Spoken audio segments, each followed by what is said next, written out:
60 years ago, when the Flying Tigers flew over Tengchong town, local people were immersed in jubilation. They believed that the Japanese could not dare dispute the Flying Tigers' ascendancy.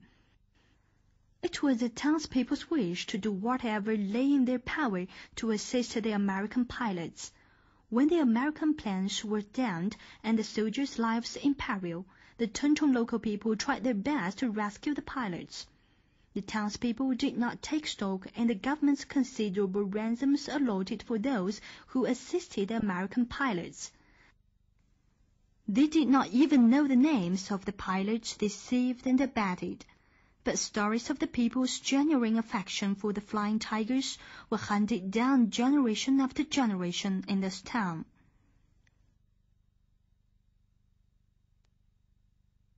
Within this tranquil courtyard, Duang Shengkui fiddles with his collections. His father's stories have become a part of his precious collection. He told us that his aim was to preserve history for more and more people could cherish.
Of all his collection items, his most favorite is this peace pigeon made from American bullets and the broken rudder of an aircraft.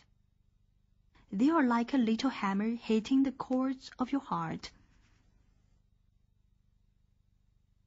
我收藏的这个的话呢，就是一个是这个飞机的这个方向头，方向头的话呢，就是在我们这个古洞的这个草坝这点美军的 B-25轰炸机不幸在这点的话呢，就是这个坠落，坠毁了以后的话呢，就是留下了这些遗物一个是飞机这个方向头从今天来看的话呢，已经是这个相当破旧了。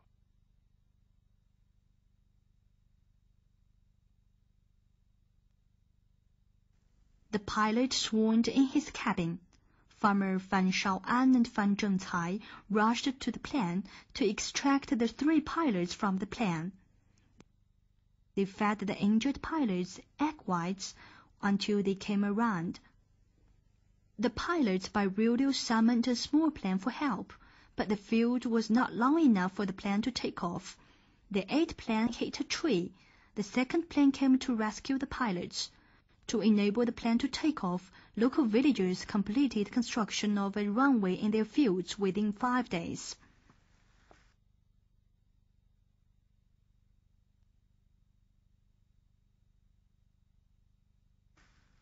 One day in May 2000, Mrs. Lisa Fondley visited Jietou village.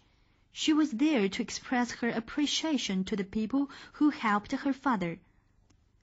In the early spring of 1945, William Fondley in his P-38 aircraft crashed in the rice paddies near Jietou village and then caught on fire. Farmers in the village came to his rescue and escorted him to Tengchong town safely. William Fondley was able to return to the village where he then died. His daughter helped to make his dream come true. My father, when he was a pilot during the war in 1945, was by his own account a brash, arrogant young man. He was good-looking. He was very self-confident. He was flying the fastest plane the United States had at the time, with no guns, which was even a more masculine thing to do. And so when he had this emergency landing in this place, it was the first time in his life he was helpless. And these people who he had never met, who he could not communicate with, their generosity, the way they made sure he felt safe right away, that he was not in any trouble, offered him food, gave him the best bed in town, guided him back to Tengchong, changed his life. It was the first time it opened up somehow the compassion in him. The old man told Lisa the story of the plane crash so vividly, since the incident took place in his own field.